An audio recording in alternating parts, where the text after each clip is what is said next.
Hello students, मैं B Kumar ideal coaching centre Paharpur से आपको अरिथमेटिक प्रोग्रेशन का पहला चैप्टर 5.1 स्टार्ट करने जा रहा हूं।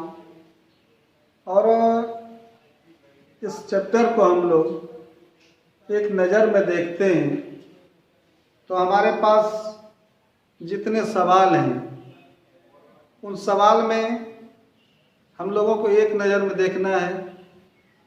पहला है आपका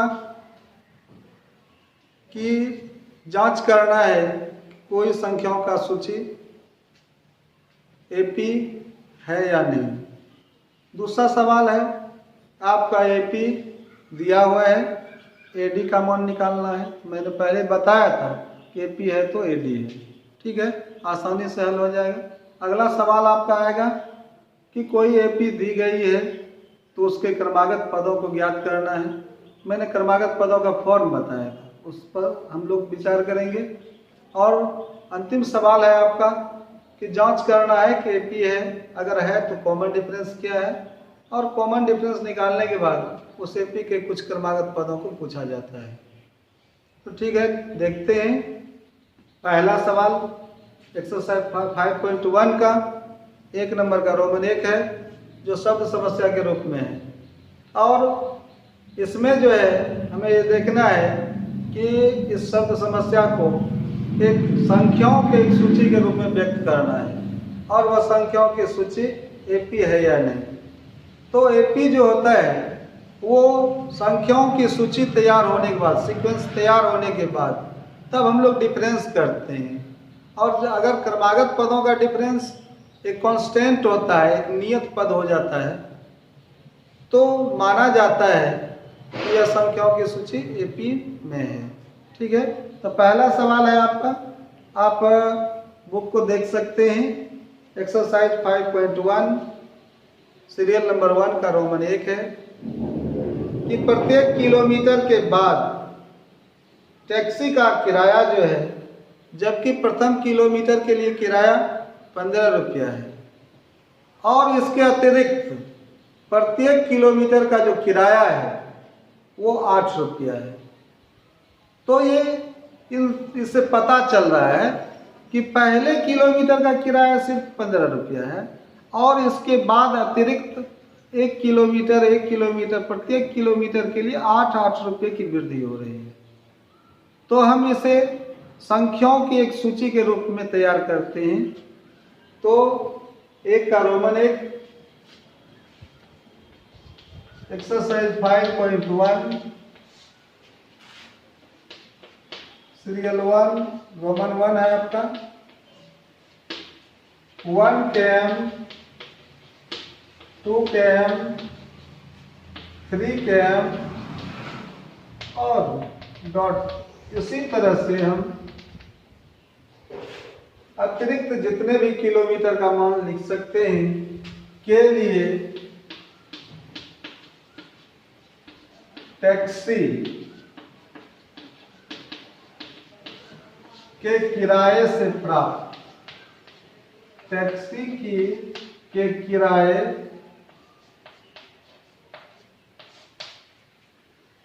के किराए से प्राप्त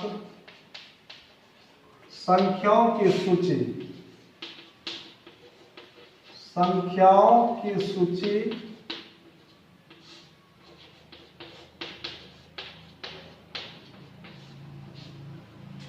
इस प्रकार है।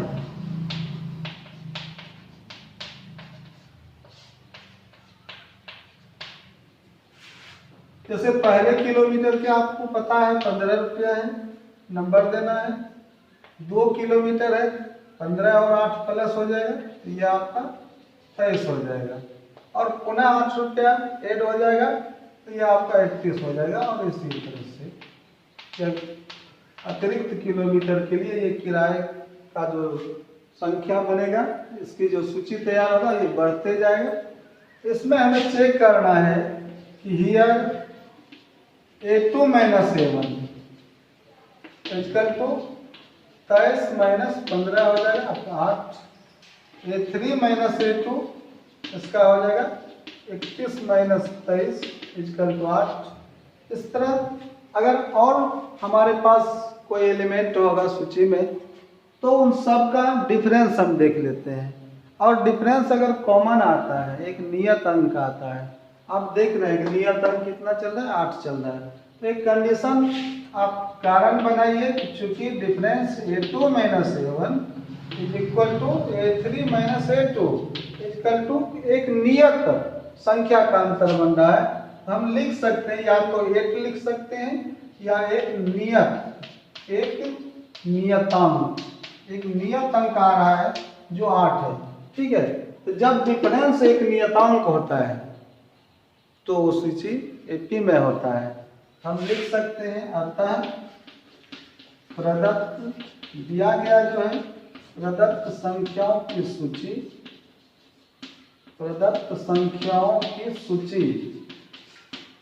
एपी है, सूची एपी है। अरिथमेटिक प्रोग्रेशन हो गया, समांतर श्रेणी में है। इस तरह से अगला सवाल हम देखते हैं कि किसी बेलन में उपस्थित हवा की मात्रा जबकि वायु निकालने वाला पंप प्रत्येक स्थिति में बेलन में उपस्थित हवा जो है शेष हवा का 1/4 भाग बाहर निकालता है। मतलब शेष हवा का 1/4 भाग बाहर निकालता है। तो ये स्थिति हमें लग रहा है कि इस स्थिति में जब शेष का 1/4 भाग बाहर निकल रहा है तो ये 1/4 का जैसे ही हम लोग निकालेंगे किसी वैल्यू का 1/4 और फिर जो माइनस होगा शेष जो बचेगा उसका 1/4, इसका मतलब अगला जो पद होगा वो एक नियत अंतर पर नहीं होगा, मतलब एक नियतांक नहीं प्राप्त होगा। हम देखते हैं कि रोमन 2 में अर्थात ये सवाल का जो होगा यह एक सूची तैयार होगा जो एपी में नहीं होगा, क्योंकि यहाँ पर शेष है। सिर्फ शेष हट जाए इस सवाल से तो ये एपी में हो जाएगा, क्योंकि प्रत्येक स्थिति में जो है ना अगर 1/4 भाग निकल जाता है तो वो डिफरेंस से एक नियतांक हो जाता है, लेकिन प्रत्येक स्थिति में शेष भाग का ओनली शेष के कारण यह शब्द समस्या जो है वो एपी नहीं है। तो रोमन 2 है आपका। देखिए प्रारंभिक स्थिति में पहली स्थिति में हम देखते हैं है ना, तो प्रारंभ में शुरू में हमारे पास बेलन में प्रारंभ में बेलन में हवा का आयतन, प्रारंभ में बेलन में हवा का आयतन, बेलन में हवा का आयतन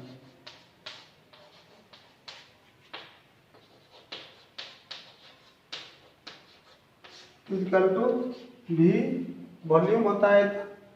और ये फर्स्ट टर्म हो गया। और जब निकाला जाएगा हवा, निकाली पहली स्थिति में निकाली गई हवा, निकाली गई हवा की मात्रा, हवा की मात्रा आयतन ये आपका जितना हवा है तो v का 1/4 v/4 हो जाएगा। ठीक है, तो जब हवा निकाला चला जाएगा तो स्थिति बदल जाएगा, दूसरी स्थिति आएगा, माइनस हो जाएगा। इसलिए दूसरी स्थिति में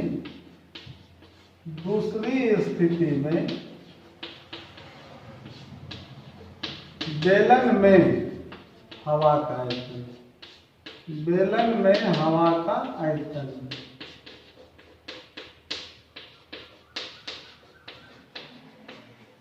equal to v minus v/4। और ये आपका क्या हो जाएगा v into 4, 4v minus v 3v/4। ये दूसरी स्थिति में हवा बचेगा। और अब पुनः दूसरी स्थिति के बाद पुनः प्रत्येक स्थिति में शेष हवा बच रहा है तो इसका निकाला जाएगा, ये नहीं कि प्रारंभ का। अगर प्रारंभिक स्थिति से हवा निकाला जाता तो वहां पर शेष नहीं लिखा जाता, तो प्रारंभिक स्थिति से निकाला जाता तो बार बार v/4 हवा निकाला जाता और वो एक नियतांक हो जाता। लेकिन यहाँ शेष हवा मतलब दूसरी स्थिति में जितनी हवा बच रही है उस हवा का 1/4 निकाला जाएगा। तो कितनी हवा को निकाला जाएगा? तो पुनः लिखते हैं, पुनः निकाली गई हवा की मात्रा, निकाली गई हवा की मात्रा, हवा की मात्रा। तो निकाली गई हवा की जो मात्रा होगी वो 3v/4 का 1/4 हो जाएगा ना। तो ये हो जाएगा आपका 3v/16, 16 हो जाएगा। हवा की मात्रा निकाली गई तो पुनः स्थिति बदल जाएगा, तीसरी स्थिति आ जाएगा, क्योंकि निकालने के बाद हवा की मात्रा कम हो जाएगा, माइनस में चला जाएगा। तो तीसरी स्थिति उत्पन्न हो रहा है, इसलिए तीसरी स्थिति में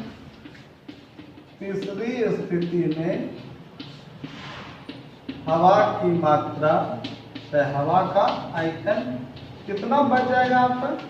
तो ये 3v/ कितना चल रहा था 4 माइनस हो जाएगा 3v/16, 16। एलसीएम लेने के बाद आपको पता चलेगा ये 16 होगा, 4 किया 4 चौक 16, 4 किया 12v/3, ठीक है। तो ये आपका बच जाएगा 9v/16, ठीक है। तो आपके पास 3 स्थिति हुआ, तो प्रारंभिक स्थिति भी हुआ, दूसरी स्थिति को देखिए 3v/4 है, और तीसरी स्थिति में कितना चल रहा है 9v/16, 16 है। यही तो आपका सूची तैयार हुआ।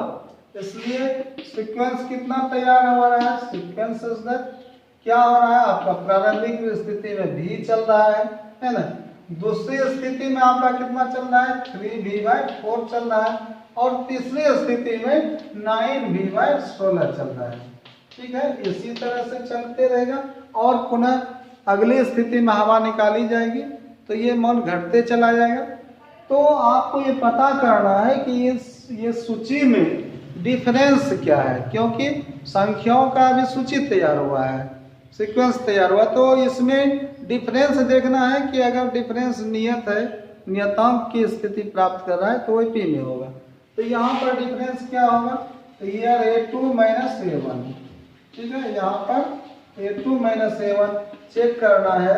A2 का वैल्यू कितना चल रहा है? तो 3v/4 माइनस A1 का मान कितना चल रहा है? तो v = क्या होगा, तो इसको हम बताएंगे, ठीक है। फिर अगला कंडीशन हम थोड़ा सा बढ़ा रहे हैं, तो कि A3 - A2, तो वैल्यू क्या आ रहा है यहाँ पर? 9v/16, 9v/16 माइनस कितना चल रहा है? 3v/4। इसका वैल्यू क्या आएगा?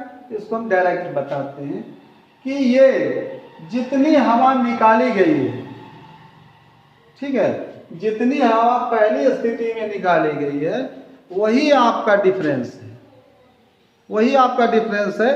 तब जाकर के अगला स्थिति तैयार हुआ है। तो कितना हवा निकाला गया? v/4।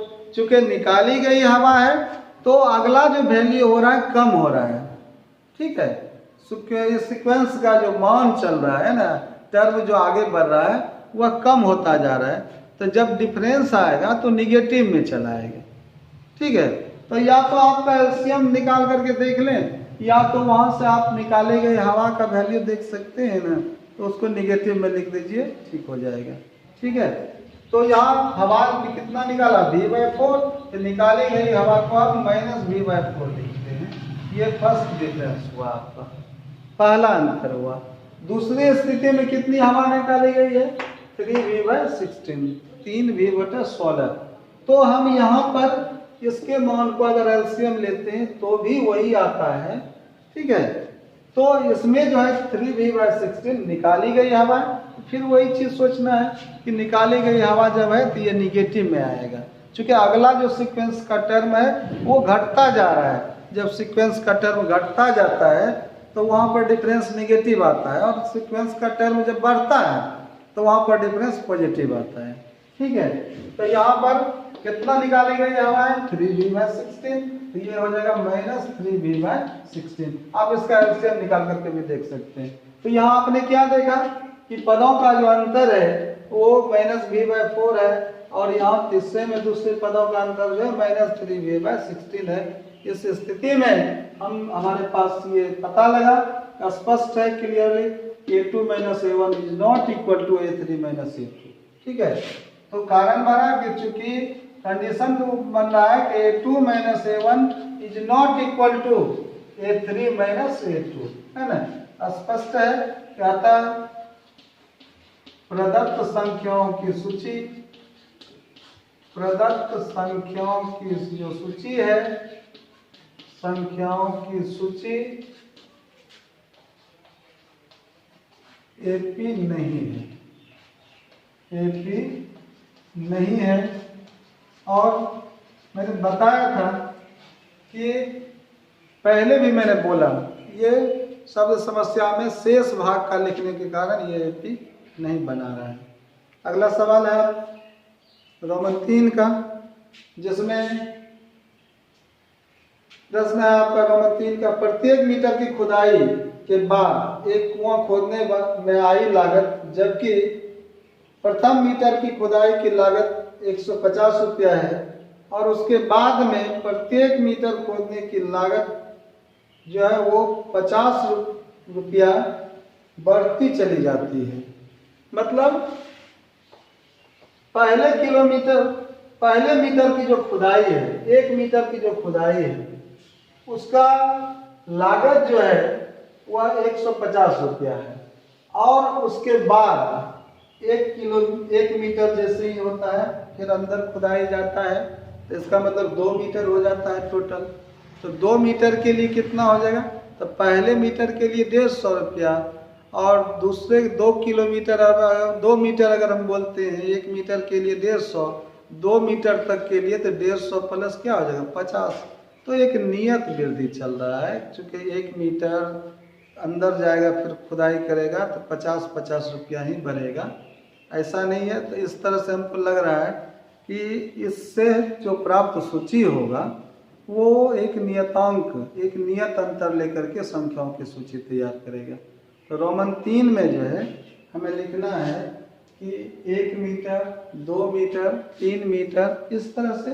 ठीक है, रोमन 3 में जो है हमें लिखना क्या है कि 1 मीटर, है ना, और 2 मीटर, 3 मीटर, इसी तरह से डॉट, है ना, खुदाई के लिए, खुदाई में आई लागत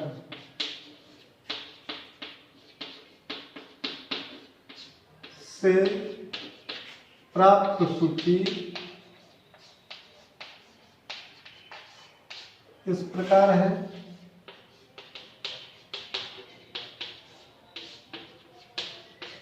जैसे पहले किलोमीटर के लिए आपको 150 रुपया है और 50 रुपया वृद्धि हो रहा है, आपका क्या हो जाएगा 200 और बढ़ेगा 250, इसी तरह से।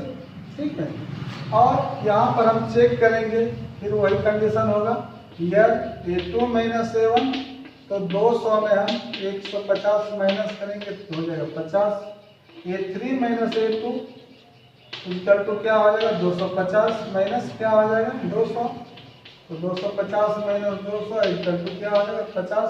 एक नियत अंतर 50 रुपया चल रहा है। कंडीशन क्या होगा, कारण बनेगा कि चूंकि A2 - A1 equal to A3 - A2 equal to एक नियतांक। ठीक है, ये वाला नियतांक क्या है 50 है, वह एक नियतांक, और ये नियतांक क्या होता है एक सार बनता है, कॉमन डिफरेंस में होता है।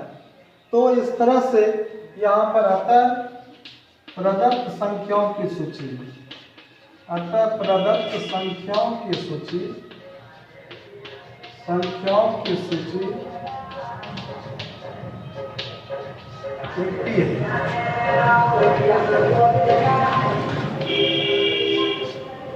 ठीक है, इस तरह से तीसरा सवाल हो गया आपका। रोमन 4 है आपका कि खाते में प्रत्येक वर्ष का मिश्रधन, खाते में प्रत्येक वर्ष का मिश्रधन, और जबकि 10,000 रुपया, जबकि 10,000 रुपया की राशि 8% वार्षिक दर से चक्रवृद्धि ब्याज पर जमा की जाती है।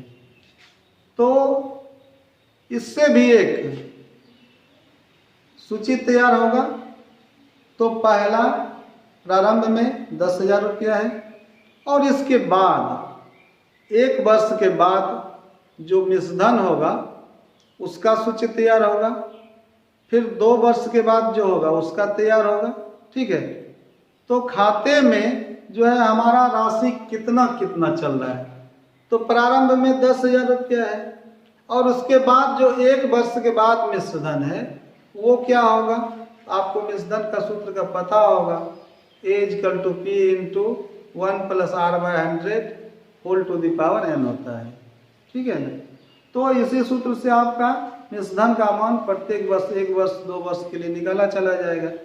और इसमें जो है आपको ये समझना है कि चूंकि ये शब्द समस्या है और इस तरह का जो सवाल है वो क्या एपी हो सकता है इनमें, आपको पता होना चाहिए। चक्रवृद्धि ब्याज में जो होता है वो संयोजन होता है एक नियत समय पर, और चक्रवृद्धि ब्याज की राशि एक नियत समय के बाद संयोजित होकर के वह मिश्रधन जो प्राप्त होता है संयोजन के बाद वह मूलधन बन जाता है अगले टाइम के अगले टर्म के लिए। ठीक है, तो अगले टर्म में जो ब्याज होगा तो उस वहाँ पर तो ज़्यादा राशि प्राप्त हो जाता है मिश्रधन का, तो प्रत्येक वर्ष जो ब्याज की जो राशि होगा वह समान तो नहीं होगा। जब ब्याज की राशि समान नहीं होगा तो अगला पद जो होगा वह समान नहीं होगा, पद में जो अंतर होगा वह समान नहीं होगा, और जब पद में अंतर समान नहीं होगा तो ये कॉमन डिफरेंस नहीं होने के कारण इसका जो सूची तैयार होगा वह एपी में नहीं होगा। तो ये समझ जाना है, अगर साधारण ब्याज पर राशि को लगा दिया जाए तो हमें लगता है कि वह उसका जो सूची तैयार होगा वह एपी बनाएगा, लेकिन जब चक्रवृद्धि ब्याज की बात होती है तो एक नियत अंतराल के बाद राशि मूलधन में जो है वह इंटरेस्ट जुट करके जो मिश्रधन प्राप्त होता है वह मिश्रधन अगले टर्म के लिए मूलधन बन जाता है, और पुनः जब मूलधन बन जाता है तो वह राशि हैवी हो जाता है और उसका जो ब्याज होगा पुनः ज़्यादा हो जाएगा। ठीक है, इस तरह से जो सूची तैयार होगा संख्याओं का वह कॉमन डिफरेंस नहीं होगा, और चक्रवृद्धि ब्याज से जो प्राप्त मिश्रधन की जो राशि है वह आपका एपी नहीं होगा। तो देखिए रोमन 4 में जो है हम ऑब्जर्व करके हम देख करके सिर्फ चेक नहीं करेंगे, इसमें सिर्फ हम संख्याओं का सूची तैयार करते हैं। ठीक है, प्रारंभिक स्थिति है ना, प्रारंभ 1 वर्ष के बाद 2 वर्ष के बाद 3 वर्ष के बाद खाते में जो जितनी राशि जमा हो रहा है। ठीक है, तो इसमें है कि खाते में प्रत्येक वर्ष का मिश्रधन, प्रत्येक वर्ष का मिश्रधन का एक लिस्ट तैयार करना है।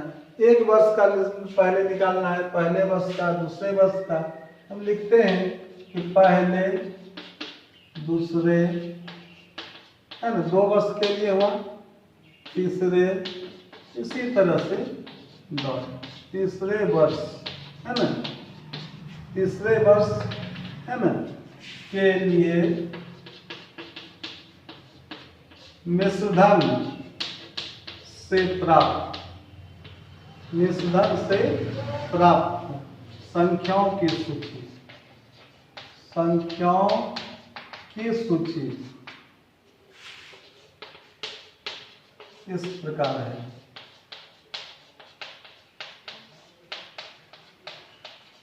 जैसे पहले वर्ष के लिए क्या हो जाएगा, मूलधन आपका चल रहा है 10,000 इंटू 1 + R चल रहा है 8/100 हो जाएगा होल टू द पावर 1, मतलब 1 साल के लिए। और दूसरे वर्ष के लिए मिश्रधन क्या हो जाएगा 10,000 रुपया। ठीक है, इंटू 1 + 8/100 है ना होल टू, और तीसरे वर्ष के लिए क्या हो जाएगा 10,000 इंटू 1 + 8/100 होल क्या हो जाएगा 3 हो जाएगा। इस तरह से आप ये देखेंगे कि इस टर्म में 10,000 इंटू 1 + पहला पार्ट है, इतना स्क्वायर चल रहा है, इतना क्यू चल रहा है, तो एक नियत संख्या से मल्टीप्लाई होते हुए बढ़ रहा है। ठीक है, जबकि हम लोग देखते हैं कि एपी में जो होता है नियत संख्या अंतर होता है, मल्टीप्लाई जैसे होगा तो वो एपी नहीं तैयार होगा। हम यहाँ इसे डायरेक्ट लिख सकते हैं कि चूंकि A2 - A1 is not equal to A3 minus A2। ठीक है, अतः प्रदत्त जो ये सूची है संख्याओं का, प्रदत्त संख्याओं की सूची AP नहीं है, AP नहीं है। इस तरह से हम यहाँ देखते हैं ये AP नहीं बनाया, और ये चक्रवृद्धि ब्याज से रिलेटेड होने के कारण यह AP नहीं बनाया। ठीक है, पहला सवाल यही था आपका।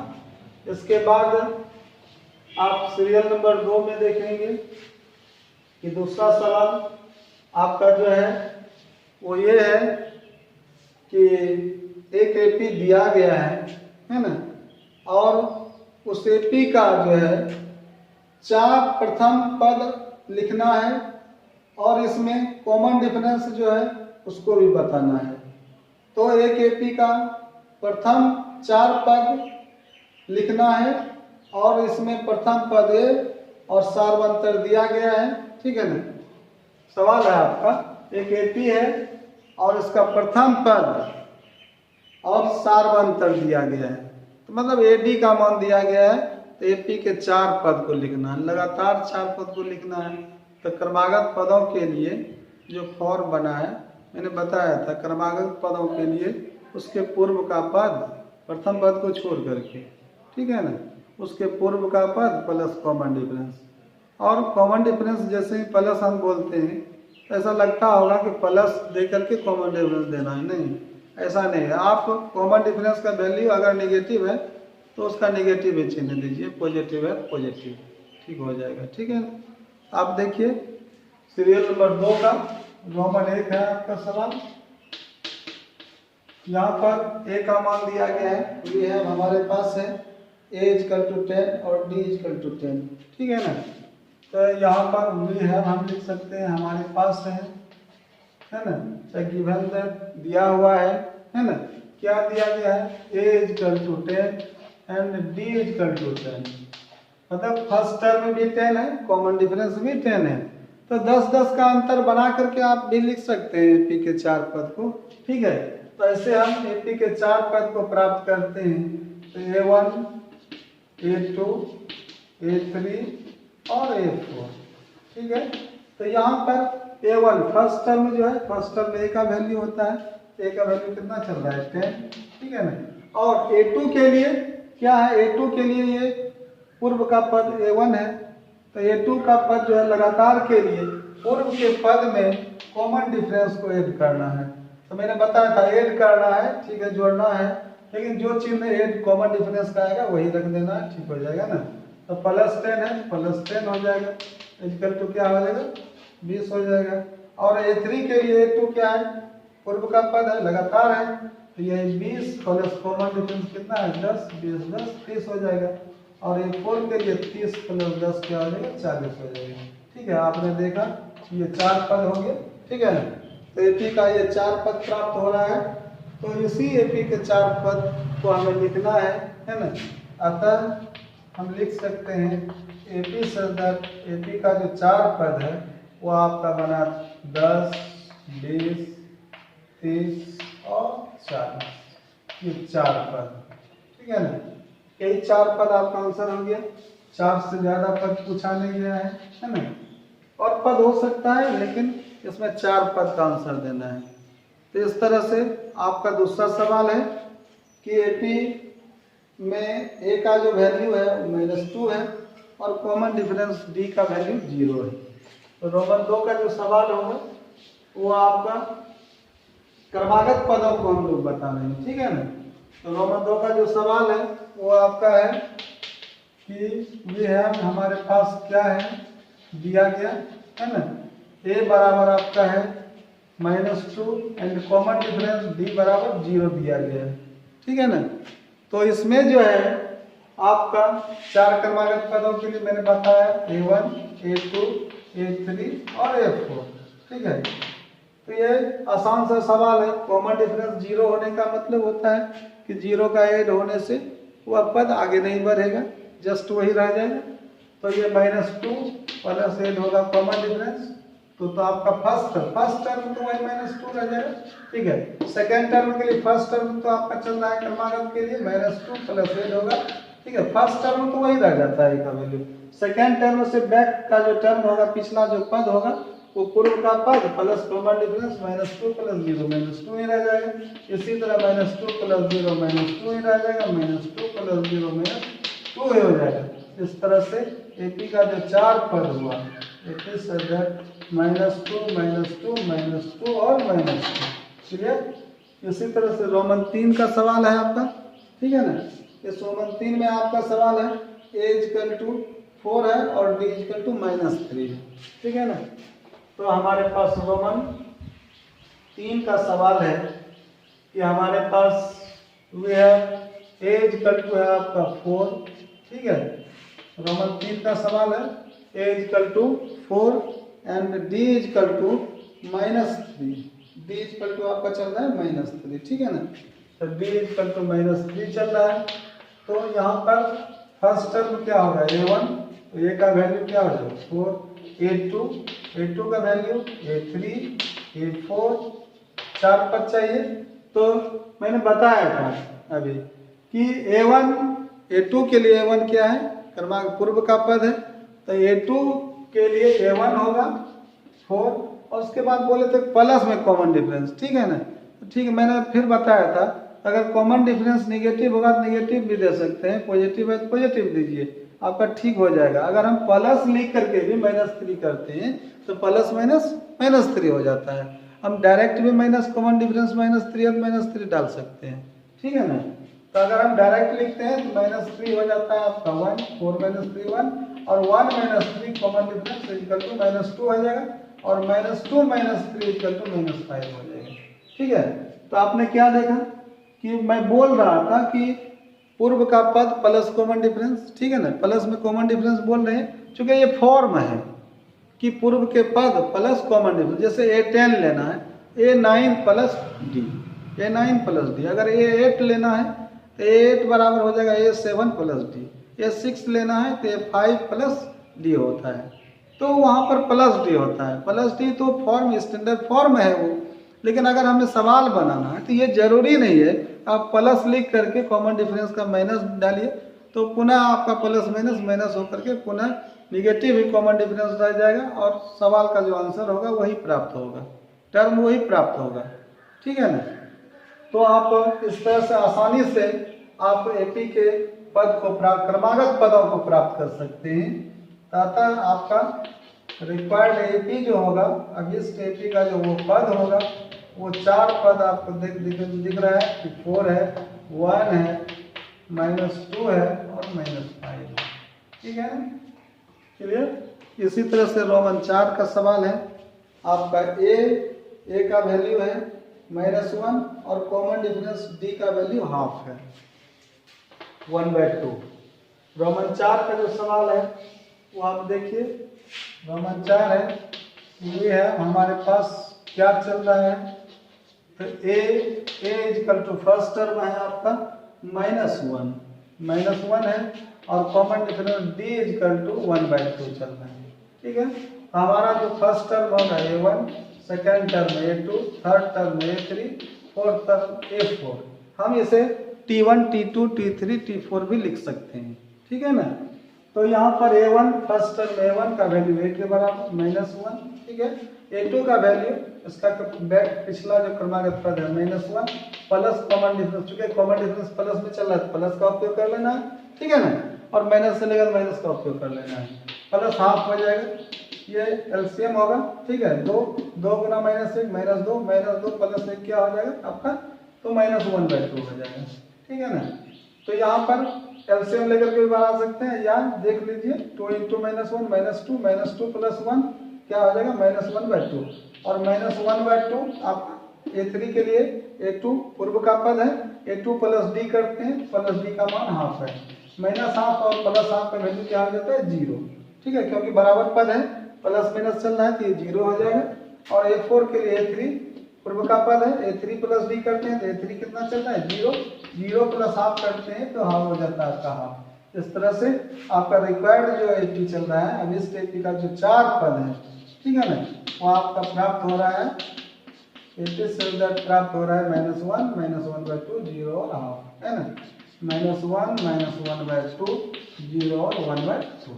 ठीक है, इस तरह से आपका रोमन 4 का सवाल हो गया।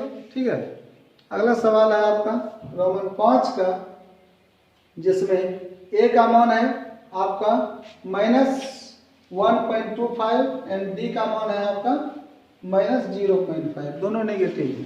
ठीक है, तो हमारे पास रोमन 4 का भी सवाल है, रोमन 5 का सवाल है अगला।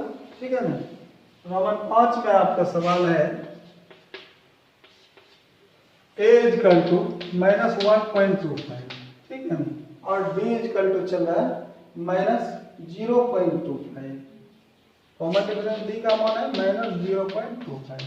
ठीक है, हमारे पास 4 पद चाहिए एपी का, a1 a2 a3 and a4। ठीक है, a1 इक्वल टू a होता है -1.25 होगा। ठीक है, और a2 क्या होगा, अपने क्रमागत पूर्व के पदों में -1.25 में ऐड होगा, तो यहाँ पर नेगेटिव है, मैंने बताया था नेगेटिव है, नेगेटिव डाल देना है, तो नेगेटिव -0.25 दोनों नेगेटिव होने के कारण ये दोनों ऐड हो जाएगा, तो ये ऐड होकर के क्या हो जाएगा, ये हो जाएगा -1.50। ठीक है, और -1.50 में फिर माइनस हो जाएगा, 0.25 कॉमन डिफरेंस चल रहा है ना यहाँ से, तो -0.25 आएगा, और दोनों नेगेटिव होने के कारण पुनः ऐड हो जाएगा, तो नेगेटिव हो जाएगा 1.75। ठीक है, और -1.75 अगला पद के लिए कॉमन डिफरेंस -0.25 आएगा, तो पुनः ऐड हो करके हो जाएगा -2.00। ठीक है, तो इस तरह से -2.0 का -2 भी बोल सकते हैं। इस तरह से हमारा जो 4 टर्म हुआ, 4 जो पद हुआ एपी का, वो हो गया आपका हेंस आपका एपी, है ना, रिजल्ट क्या हो रहा है -1.25 -1.50 -1.75 और -2.00। ठीक है, क्लियर हो गया। तो ये सवाल आपका सीरियल नंबर 2 का था। ठीक है ना, और इस तरह से हम लोगों ने देखा कि क्रमागत पदों के लिए, ठीक है, क्रमागत पदों को जानने के लिए पूर्व के पद के साथ कॉमन डिफरेंस का एक रिलेशन है ऐड होने का। और अगर कॉमन डिफरेंस नेगेटिव आता है तो आप कॉमन डिफरेंस को नेगेटिव में डालिए, पॉजिटिव है तो पॉजिटिव में डालिए। ठीक है ना, कोई दिक्कत नहीं होगा। और आप अपने जोड़ और घटाव की क्रिया को ठीक से कीजिए, आपका जो टर्म प्राप्त होगा एपी का, जितने भी पद प्राप्त करने के लिए गएगा, क्रमागत का यही रूल है। ठीक है, और अगला जो सवाल है आपका सीरियल नंबर 3 है। ठीक है, सीरियल नंबर 3 में हम देख रहे हैं कि आपका जो सवाल है वो एक इनफिनाइट एपी है, अपरिमित एपी है। ठीक है, और इनफिनाइट एपी में मैंने बताया था कि इनफिनाइट एपी में आपको लास्ट टर्म व्यापक पद एन नहीं दिया हुआ रहेगा, है ना, डॉट करके सोन इस तरह से रहेगा कि 2 4 6 8 डॉट। ठीक है ना, तो इसमें नंबर ऑफ जो टर्म होता है, पदों की संख्या, वो अपरिमित होती है। ठीक है, तो इसमें जो है एपी है तो सिर्फ एडी का मान ज्ञात कर सकते हैं। और फिनाइट एपी में, ठीक है ना, फिनाइट एपी में क्या होता है, परिमित एपी में वहाँ व्यापक पद दिया रहता है, लास्ट टर्म दिया रहता है, तो आप नंबर ऑफ टर्म ज्ञात करते हैं, एन का मान। ठीक है, तो इनफिनाइट में आप एडी ज्ञात कर सकते हैं, ओनली एडी। ठीक है, इनफिनाइट जो होगा वो एडी के मान के लिए है, और ये फिनाइट जो होगा वो एन डी के लिए होगा।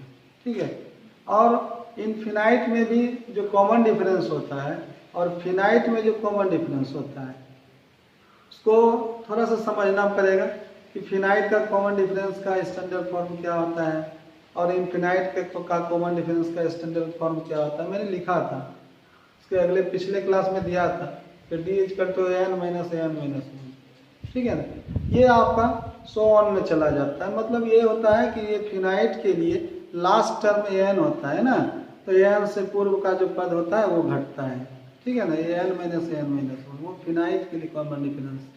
अगर हम इनफिनाइट की ओर चलेंगे तो फिर कॉमन डिफरेंस का जो मान है वो स्टैंडर्ड फॉर्म बदल जाएगा।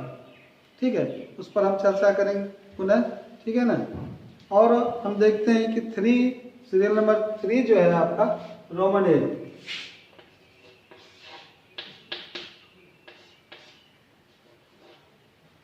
रोमन 8 में जो है एक इन्फिनाइट एपी है और दिया हुआ है कि एपी है, तो यहाँ पर हम एपी सर लिखते हैं और जब चेक करने के लिए रहता है हम वहाँ सीक्वेंस उसका नाम देते हैं। ठीक है, अनुक्रम होता है, वो हो सकता है वह एपी हो या नहीं भी हो सकता है, इसलिए हम वहाँ पर सावधानी रखेंगे कि क्या प्रश्न में ये शो हो रहा है कि नहीं कि दिया गया जो सीक्वेंस है वो एपी है या नहीं पहले से।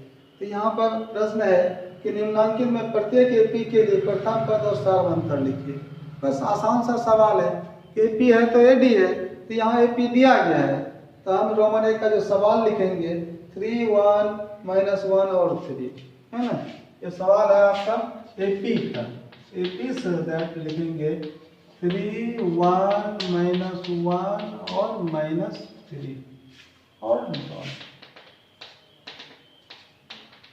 इस तरह से। ठीक है ना।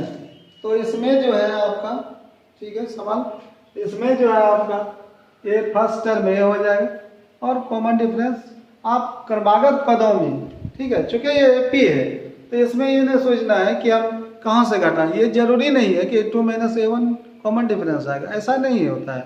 आप कहीं से भी क्रमागत पदों को घटा करके कॉमन डिफरेंस का वैल्यू निकाल सकते हैं। ठीक है ना।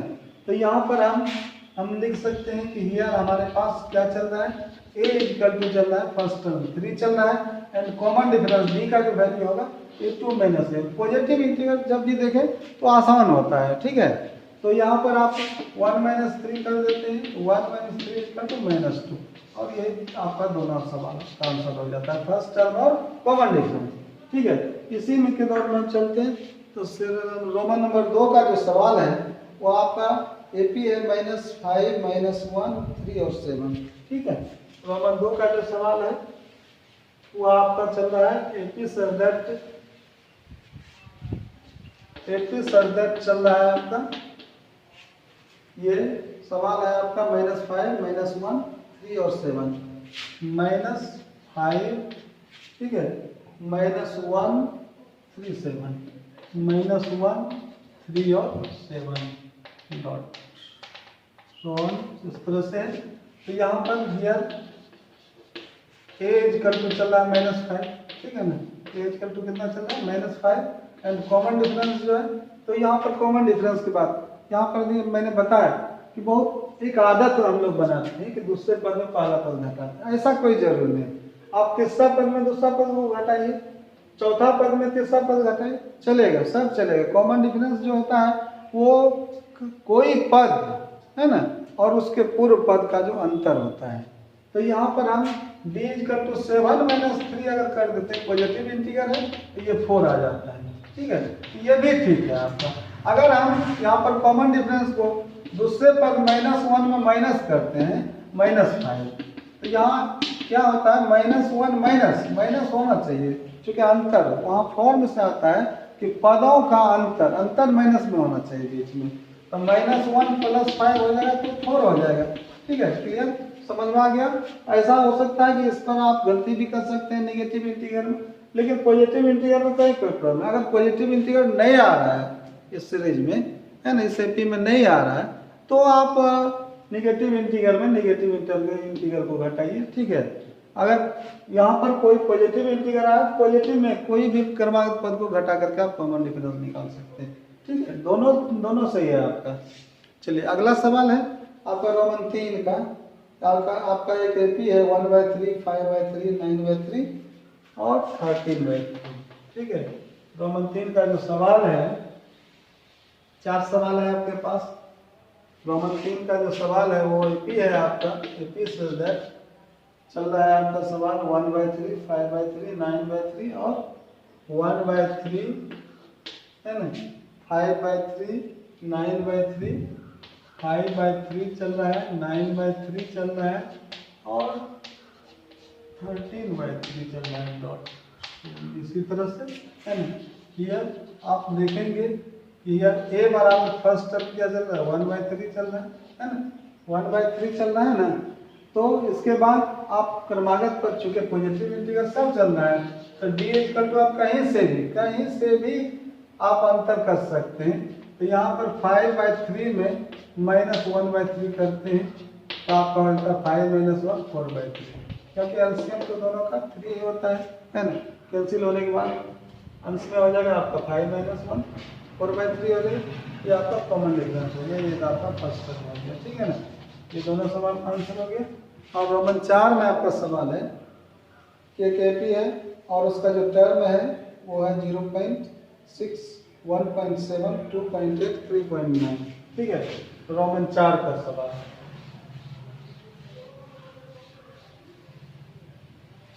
रोमन 4 है आपका एपी सर फर्स्ट टर्म है आपका 0.6, सेकेंड टर्म है 1.7, थर्ड टर्म है आपका 2.8 और फोर्थ टर्म है आपका 3.9 एंड सो ऑन। अब यहाँ पर here A equal to first term आपका चल रहा है 0.6, ठीक है। और common difference B equal to क्या हो जाएगा देख लीजिए 1.7 में माइनस करना है 0.6, ठीक है। तो ये आपका क्या हो जाएगा 7 में 6 जाएगा 1 एक हो जाएगा और 1 में 0 हो जाएगा तो 1 हो जाएगा, पॉइंट होगा, ठीक है। यही आपका 1.1 हो गया, फर्स्ट टर्म हो गया 0.6, ठीक है। इस तरह से आपका आज एक्सरसाइज 5.1 का, ठीक है, सीरियल नंबर 3 तक का सवाल मैंने बताया, ठीक है। इसमें जो है आपको ये ध्यान रखना है कि आप किसी भी चीज़ को सैद्धांतिक रूप से जानिए कि आपका अगर एपी है, ध्यान रखिए कि एपी है तो एडी आप आसानी से ज्ञात कर सकते हैं, मैंने बताया। और क्रमागत पदों के लिए आपका जो फॉर्म बना है उसका पालन कीजिए, और मैं बताया था सुदूर के लिए जो फॉर्म बना है उसका पालन करना है। वो आपको सुदूर के लिए जो फॉर्म बना है उसके लिए अगला एक्सरसाइज है ना। इसमें आप इस एक्सरसाइज में आप लोगों को जानना पड़ेगा कि एपी होता है ये कब जाना जाता है, कब जांच करना है। तो यहाँ पर जैसे ही हम लोगों को यहाँ पर प्रूव करना है कि ये एपी है, तो मैंने बताया कि क्रमागत पदों के अंतर को चेक करना है। अगर क्रमागत पदों का अंतर एक नियतांक होता है तो वो एपी होता है, अन्यथा वह एपी नहीं होता है, बल्कि वह एक जनरल सीक्वेंस रह जाता है, ठीक है ना। इस तरह से हमें इस वीडियो को आप ध्यान से देखें, और जहाँ पर नहीं समझ में आता है आप कमेंट में लिखें, हम आपके प्रश्नों का जवाब देने का प्रयास करेंगे, ठीक है ना। और अगले वीडियो में पुनः हम आएंगे। धन्यवाद।